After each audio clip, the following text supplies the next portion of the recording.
Hi, folks.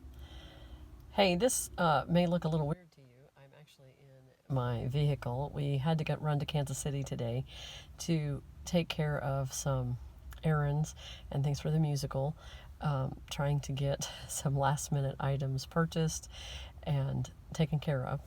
So, David is actually in antiquing, and I am kind of an antiquer, but mostly I will go to one store and mill around and have some fun with it. And then when he's ready to go to another one, I step back and sit in the vehicle.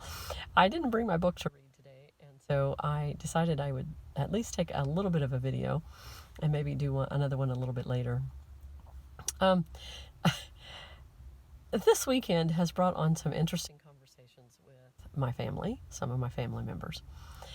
And it has made me really, really think about family and God's role in our families. And, even more than that, it's made me think about how divided this country is with politics and with which side you believe is right and who is wrong, and if they're wrong, how can you like them? And it just goes on and on and on. And the whole mask issue, with some people saying, let's wear our masks and be considerate of everyone, which is where I'm at. I'm in that camp. I'll not lie to you.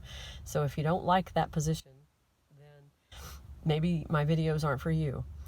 But then there's the other camp that, well, you're taking away my rights and all of that. And, it makes me go back and wonder. To me, the mask thing seems so trivial. But when we headed into the Civil War, brother against brother, family against family, was it the same?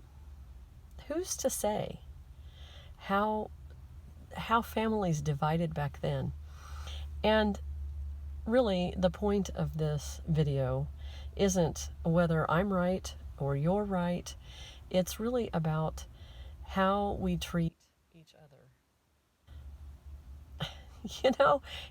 It's just not worth any argument about politics, about your belief system, about pro-choice, pro-life, any of that. Is it really, really, really worth dividing your family?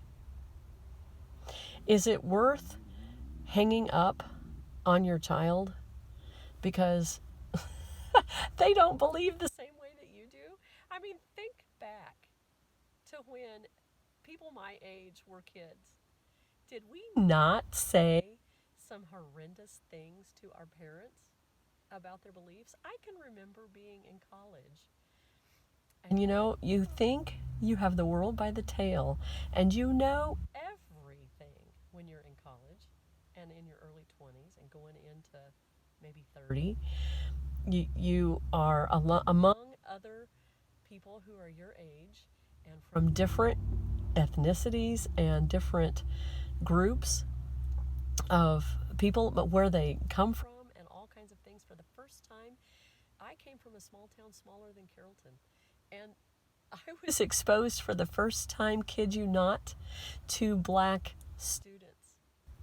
That's right. We had no black students in my school. So talk about a learning curve. And, I look at that and I think, man, I am so glad that I had an open mind about those people, as was often touted where I came from. Those people. I'm so glad I had an open mind about all of the people I was meeting, and city folk and folks from foreign countries and all of that. Man, but I can remember. I can remember heated arguments at the dinner table when I would go home for the weekend. weekend about various topics that we would discuss. And,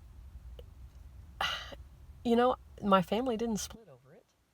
I said some horrendous things, I'm sure. I can't tell you exactly what I said, but I'm sure I did. My folks didn't disown me. They didn't walk away. None of that. And then after the argument was over, we all cooled down a little bit and went back to being a family.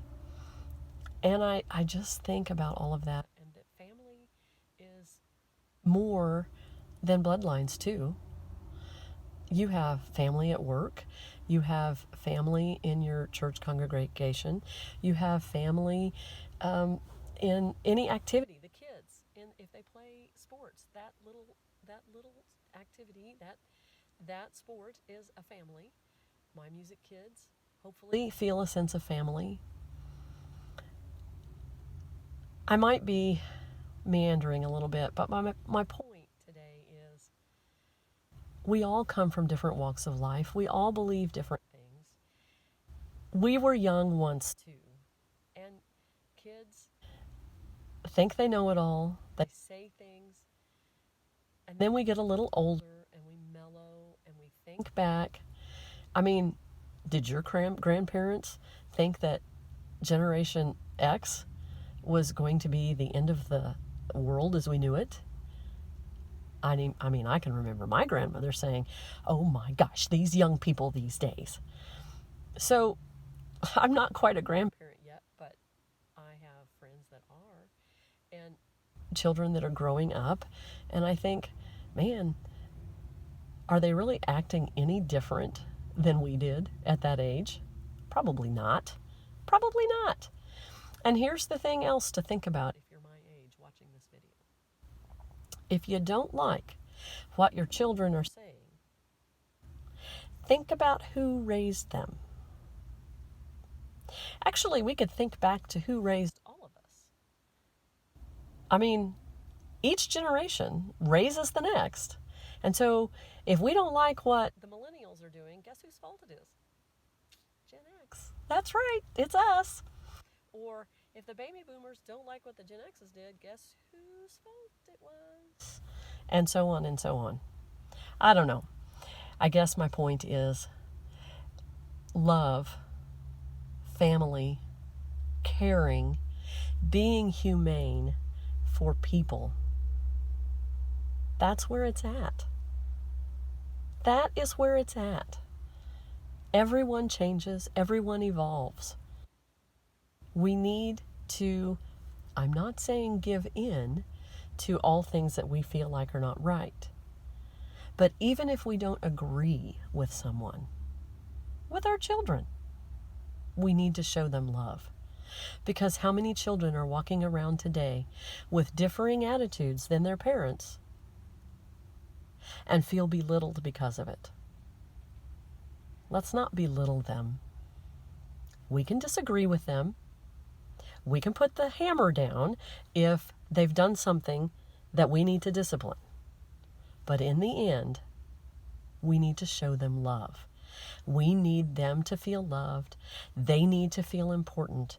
Their self-esteem is what's at stake.